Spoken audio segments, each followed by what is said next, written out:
देखो, हम सब सदा काल अनादि अनंत नित्य रहते तो अपने चैतन्य प्राणों से हैं। हमारा वास्तव में तो कभी मरण होता नहीं।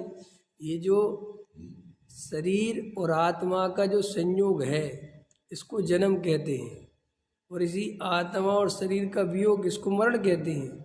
वास्तव में तो मरण किसी का होता नहीं। मरण माने तो होता है नाश हो जाना। नाश तो किसी वस्तु का नहीं होता, ना तो शरीर का नाश होता है, ना आत्मा का। ना शरीर के पुद्गल परमाणु वापस राख में मिल जाते हैं, वापस मिट्टी बन जाते हैं, आत्मा अपना किसी और गति में चला जाता है।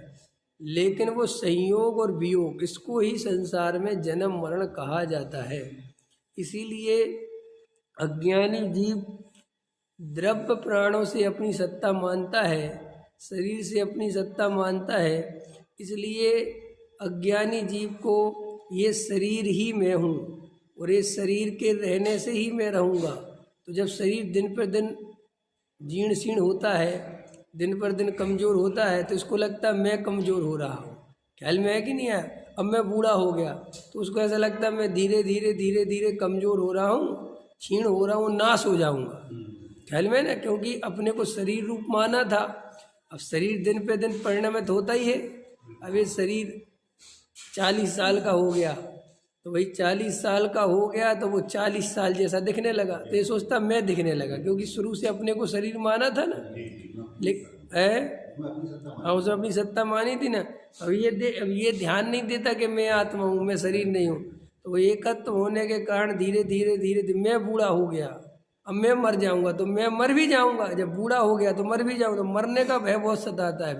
ख्याल में है कि नहीं है? वास्तविकता तो ये है कि अगर अपने को आत्मा देखा होता, आत्मानुभव किया होता, तो मैं तो ना बूढ़ा होता हूँ, ना मैं मरता हूँ, ना मरने की कोई व्यवस्था है। इसलिए मरने का भय निकल जाता तो निराकुलता हो जाती।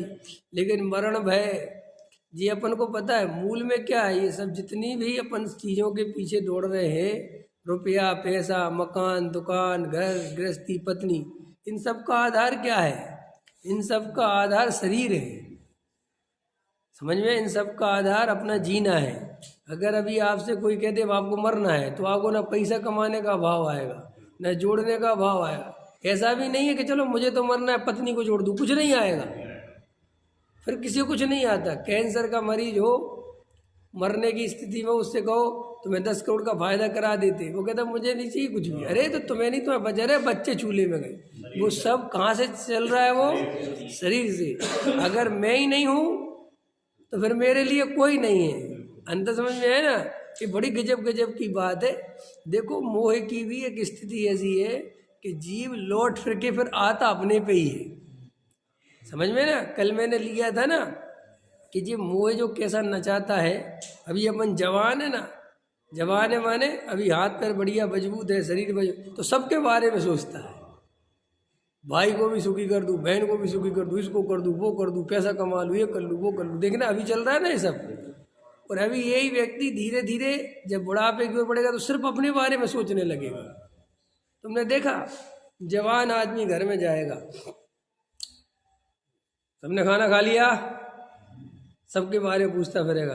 समझे? पापा ने खाना ले लिया, मम्मी ने खा लिया, भाई ने ले लिया। और जब वो व्यक्ति बूढ़ा हो जाता तो वो किसी के बारे में नहीं पूछता। ख्याल में है ना? ला मुझे दे दो, मुझे क्या पता किसने खाया नहीं। ऐसा ऐसा होता है ना। ऐसा क्यों होता है? आपको पता है? कारण है क्योंकि उसका अब जो कुछ है वो अपने पे सीमित हो गया। अब उसका कर्तृत्व बाहर से उसको लगता हमारी है क्या जो हम सोचें, और इसको जो जवानी में लगता है कि मैं करने धरने वाला हूँ।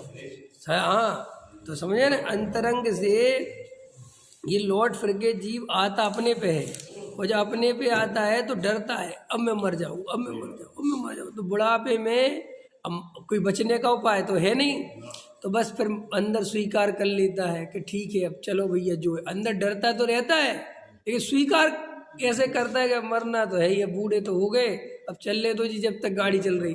अंदर से बहुत डरता है। ख्याल में है ना? बाहर से बोलता है कि जब तक गाड़ी चल रही है, अंदर मरने से डरता बहुत है। क्यों डरता है? क्योंकि मेरी सत्ता ही मिट जाएगी, मैं ही खत्म हो जाऊंगा। ये ही श्रद्धा है ना शरीर से। अगर शरीर से वेद ज्ञान होता, मैं शरीर नहीं हूँ ऐसा निर्णय होता तो बहुत बढ़िया काम। अभी हाँ देखो, अभी हमारा मन क्या कहता है पता है? मन हमें कैसे भटकाता है, मन माने मोह, कैसे भटकाता है पता है? हम बुढ़ापे में ध्यान रखेंगे, हम इनके जैसे बूढ़े नहीं होंगे, जैसे देवेंद्र जी बूढ़े हो गए ऐसे मैं नहीं होऊंगा, मैं बहुत ध्यान रखूंगा। और इनने तो कोई पढ़ाई लिखाई करी नहीं, मैं तो पढ़ाई लिखाई करी हुई है। समझे, सारा आदमी को मन ऐसा भ्रमित करता है। मैं बिल्कुल व्यवस्थित रहूँगा, व्यवस्थित खाऊंगा, मैं ऐसे मरने वाला नहीं हूँ घसीट घसीट के, मैं बिल्कुल, मैं अपने बच्चों के भरोसे रहने वाला, ऐसा हर आदमी सोचता है जवानी में। और ये जो सोच रहे हैं ना, और वो जो घसीट रहे हैं, वे तुम्हारी तरह सोचते थे बिल्कुल। मन उनसे भी यही कहता था। ख्याल में आए कि नहीं आया? हर आदमी को क्या लगता, अभी जवान है ना, ये थोड़ी वासनाएं हैं, इच्छाएं हैं, ये सब बस थोड़ा सा भी उम्र ढल जाएगी, फिर अपने पास ये वासनाएं रहेंगी नहीं, फिर अपन शांति से धर्म ध्यान करेंगे। अरे भैया बहुत गलत बात। बुढ़ापे में वासनाएं तो रहेंगी लेकिन शक्ति नहीं रहेगी, सो और दुख। बुढ़ापे में दुख घटने बटने वाला नहीं है। अपन को लगता है ना बूढ़े हो जाएंगे ना, फिर कई लोग कहते बस 45 साल के बाद तुम सब छोड़ देंगे, लगता है ना? अरविंद जी 45 तो पार कर गए होगे तुम, तो बहुत पहले कर गए होगे। हाँ, क्या लगता है आदमी को? 50 से भी ऊपर हो गए। अभी देखने, जब अभी मैं 35 का हूँ ना, तो मैं क्या सोचता हूँ 45 में सब खत्म। मुझे पता कुछ खत्म नहीं होना है, ये मुझे पता है। ये सिर्फ मन को बहलाने की बात है, एक वासना नहीं छूटती। ये सब मूर्ख बनाने, अपने को ठगने के लिए करते हैं अपन। 45 में सब कर दूंगा, बस कुछ नहीं कर दोगे। ख्याल में आए ना? ये वासनाएं कहीं जाने वाली नहीं है, कहाँ चली जाएंगी? अगर उम्र के हिसाब से वासनाएं मिटती होती तो फिर आत्मा का ध्यान करने की जरूरत ही क्या थी? फिर तो उम्र बढ़ती और मोक्ष चले जाते। ख्याल में है कि नहीं आया है? फिर वेद ज्ञान करने की जरूरत क्या थी? लेकिन ये सब ठगने के अर्थ हैं कि हम बूढ़े हो जाएंगे। अरे अभी थोड़ी जवान है, पहन ओढ़ ले। अरे क्या पहनना ओढ़ना, कुछ नहीं, कुछ नहीं। ख्याल में आया कि नहीं आया? पहनने ओढ़ने का शौक कभी कम होने वाला नहीं है। बूढ़ी बूढ़ी महिलाओं को नहीं देखते तुम शादियों में? हैं, अम्मा हो गई, उनको लग रहा हम बहू से भी ज़्यादा जवान दिखे हैं एकदम। अब ये क्या हो रहा है? कुछ नहीं हो रहा है। ये सब वासनाएं बिना आत्मा के आश्रय के कैसे मिटेंगी? ख्याल में है ना? इसलिए ये भ्रम मन कहता है बस उम्र 45 साल में 50 सब छोड़ देंगे। कुछ नहीं, जिनकी हो गई उनसे पूछो। ख्याल में है ना? बस हम तो भी ऐसा कर ले। मन अच्छी अच्छी बातें सुझाव देता है मन, लेकिन करने कुछ नहीं देता। सुझाव इतने बढ़िया देता है ताकि तुम खुश रहो। जैसे अपना बच्चा होता है ना, पापा मेरे गिफ्ट दिला दो बर्थडे पे, पक्का। अब बर्थडे आना उसको 8 महीने बाद, तो 8 महीने की तो समस्या खत्म हो गई। ख्याल में है ना? अब जब 8 महीने बाद बर्थडे आएगा, वो तो याद रखेगा, वो कहेगा गिफ्ट दिला दो। मैंने कब कहा था? अरे पापा आपने बोला था बर्थडे। अरे तो कहा होगा अगले बर्थडे पे, चलो इस बर्थडे पे नहीं, अभी पैसा नहीं, अगले बर्थडे पे। वो कुछ है ही नहीं, तो टालने के उपाय है। ऐसे ही मन बिल्कुल हमें बच्चे की तरह ट्रीट करता है। हम कहते हैं हमें नियम धर्म ले ले, नहीं क्या रखा है? बाद में लेना, अभी तो जवानी है, अभी तो थोड़ा भोग लो।